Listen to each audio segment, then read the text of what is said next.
तभी और ब्रह्मा न हो तो यज्ञ कैसे रचा रहेगा?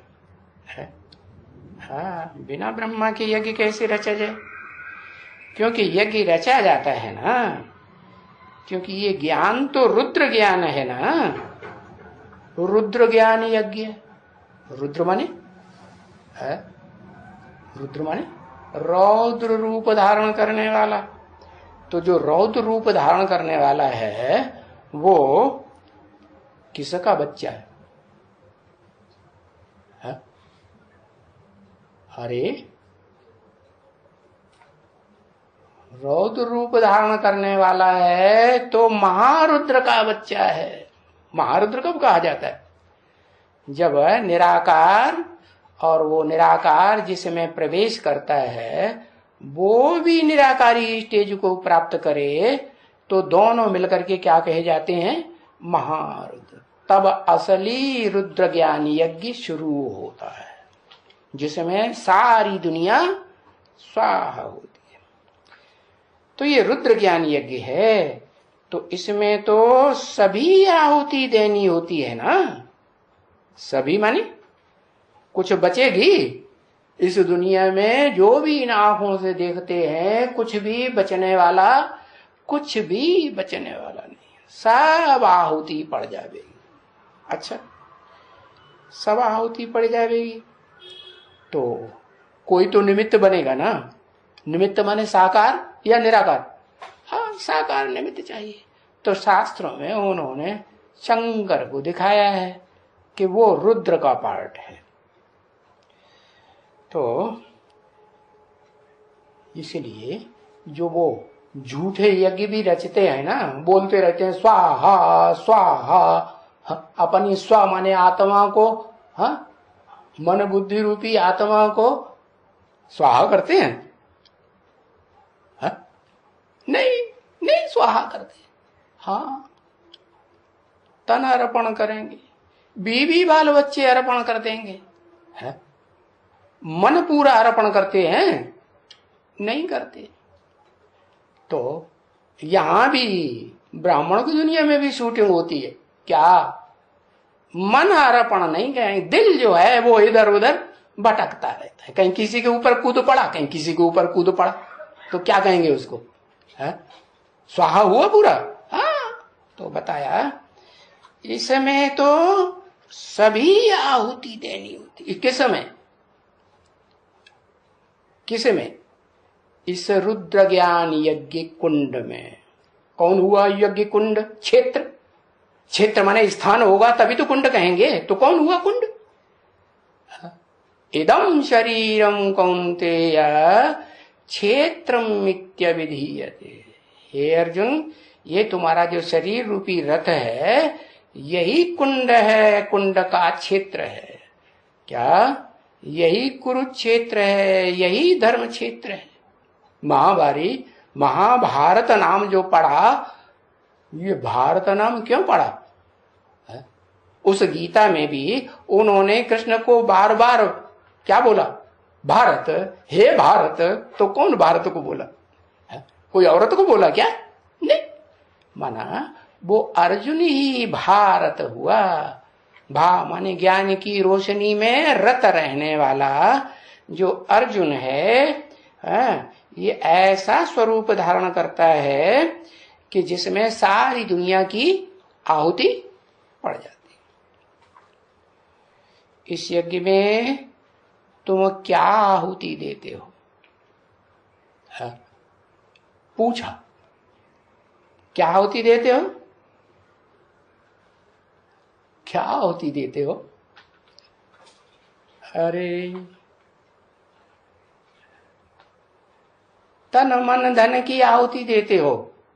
अच्छा, तन से मन से धन से आहुति दे देंगे तो वो तो राख बन जाएगा ना, स्वाहा हो जाएगा ना, कि रह जाएगा? हाँ, रह जाएगा। तो तुम आहुति देते हो तन मन धन की, तो 5 विकार खत्म हो गए होंगे। बाप खास आहुति किसी की लेने आए, काम क्रोध लोभ मोह अहंकार की आहुति लेने आए हैं ना, तो बताया तुम आहुति देते हो? पूछा है, यहां 5 विकार की आहुति देते हो सब इसमें, तुम सब है। इस अविनाशी रुद्र ज्ञानी यज्ञ कुंड में, कुंड कौन? अरे अभी तो बताया, एदम शरीरम, ये अर्जुन ये जो तेरा शरीर है ये अविनाशी रुद्र ज्ञानी यज्ञ कुंड है। तो इसमें 5 विकारों की आहुति दे दी, देते हो? तो जांच लेना चाहिए कि हमारे में अभी वो कोई विकार, क्या वि माने विपरीत, कार माने कार्य, वो विपरीत कार्य कोई रह तो नहीं गया कि इस कुंड के अलावा कोई कोई होते हैं ना, वो दुनिया में भी जो स्वाहा स्वाहा करने वाले, झूठा यज्ञ करने वाले होते हैं, और ऐसे डालते हैं, हाथ जल गया और आधी आहुति बाहर फेंक दी, आधी अंदर गिर गई, ऐसे होता है कि नहीं? तो कहां शूटिंग हो रही? अब यहां शूटिंग हो रही है, आधी आहुति, थोड़ी उंगलियां जलती हैं, वो फट हाथ खींच लेते हैं, आधी आहुति बाहर गिरा देते और थोड़ी बहुत अंदर गिर गई। कोई कोई तो ऐसे बिल्कुल ही नहीं गिरते, जैसे बाबा ने बताया 3 प्रकार के पतंगे हैं। है कितने प्रकार के पतंगे? 3 प्रकार के। एक तो ऐसे कि एक बार आए, थोड़ी सी मूंछ और टांग जल गई तो गए, फिर बस फिर नहीं आए दोबारा, तो कहेंगे स्वाहा नहीं। एक ऐसे जो एक बार टांग जल गई, मूंछ जल गई, फिर हिम्मत करते हैं, फिर आते हैं, फिर चले जाते हैं, फिर आते हैं, फिर चले जाते हैं। तो ऐसे ऐसे बार बार स्वाहा भी करते हैं और फिर भाग जाते हैं, मन बुद्धि से भी भाग जाते हैं, मन बुद्धि भी दूसरी जगह चिपक जाती है जाके। तो बताया, बाबा ने पूछा है तुम्हारे में कोई ये अवगुण है तो नहीं, काम क्रोध लोभ मोह अहंकार के? है तो हमको दे के जाओ, है वो आहुति दे के जाओ। तो ये यज्ञ है ना, क्या जरूर कोई लेने वाला चाहिए ना, है कि हवा चाहिए, है कि आकाश में लेने वाला आकाश चाहिए? कौन चाहिए? कि बिंदी चाहिए, सुप्रीम सोल ज्योति बिंदु लेने वाला कोई आहुति चाहिए या नहीं चाहिए? हाँ, लेने वाला चाहिए, चाहिएगा जरूर। क्या चाहिएगा? माने अभी नहीं, अभी भविष्य में टाइम ऐसा है, आने वाला है कि वो आहुति तन की, मन की, धन की उस कुंड में पूरी ऐसी आहुति लेगा कि तुम फिर बाहर आधा डाल दो, आधा अंदर डाल दो, तन मन धन, ऐसा तो हो गई। और जो बाहर डाल देंगे तो फिर वो जो तुम्हारा ऊंचते ऊंच घर है, ऊंचते ऊंच किला है, उस किले में तो जा ही नहीं सकते। तो बाप वो आहुति लेते हैं। कौन सा बाप लेते हैं? अरे कौन सा बाप लेते हैं? हाँ, साकार बाप लेते हैं। अच्छा, वो निराकार कंबाइंड नहीं होता, फिर भूल गए, कूद पड़े तो एकदम साकार के ऊपर कूद पड़े। हाँ, साकार में निराकार, वो बाप, बेहद का बाप, साकार भी और निराकार भी। तो उसमें लेने वाला कौन है? इसे भोग लगाते हैं तो खाता कौन है? निराकार खाता है उसमें या साकार खाता है? साकार खाता है ना। तो बाप लेते हैं, माने दोनों बाप स्वीकार तो कर लेते हैं, हाँ भाई दे दो, लेकिन लेने वाला एक है या दो है? एक है। तो वो नहीं गाते हैं कि सभी विकार लेके लेके लेके गला काला हो गया, क्या वो नहीं गाते हैं? क्या वो जो असलियत में उन्होंने सारा विकार लिया और लेकर के गले तक वो विष चढ़ गया और नाम डाल दिया है भक्ति मार्ग में नीलकंठ।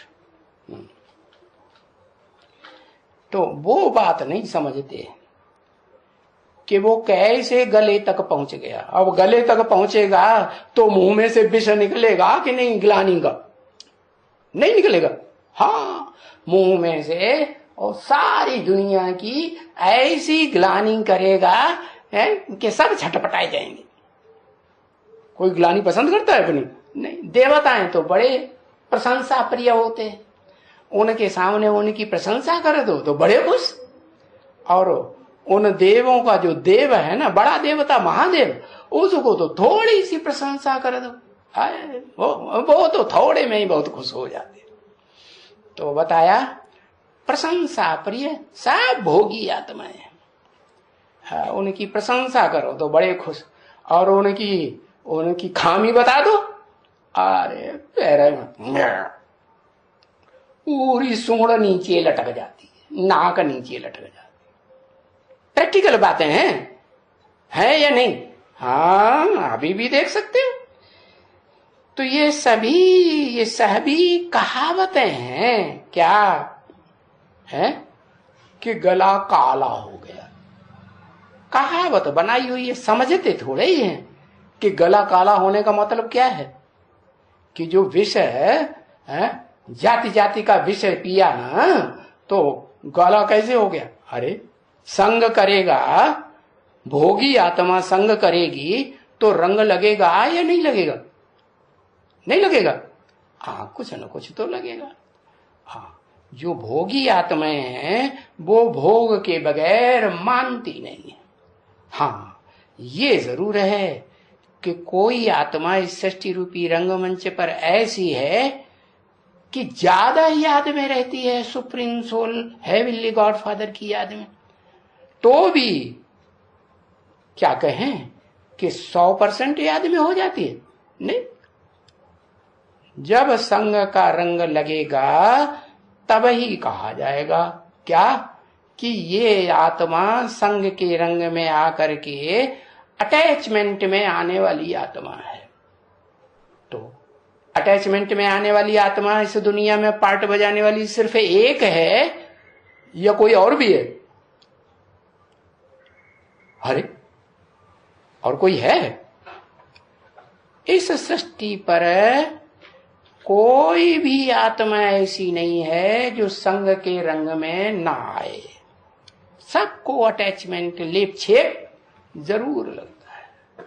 हाँ, मैं जिसमें मुकर्रर रूप से प्रवेश करता हूं उस आत्मा को फ्री छोड़ता हूं। क्या उसका तन कंट्रोल करता हूं, लेकिन उस तन के ऊपर उस आत्मा का भी, उस रथ के ऊपर रथी का भी कुछ हिसाब किताब रहता है या नहीं रहता है? रहता है। तो बताया कि वो गाते हैं गला काला हो गया, कहावत है, बाकी गला वाला कोई काला नहीं हो जाता है। ये तो गले में से जो आवाज निकलती है ना, गूंजी विनाश की वाणी फिर भी कितनी कल्याणी। कैसी वाणी? विनाश कराए देती, सबकी हिम्मत पस्त हो जाती है। हाँ, तो कुछ भी नहीं बचता। तो ये तो बाप बैठ करके समझाते हैं। हाँ, बाकी जो बाप समझाते हैं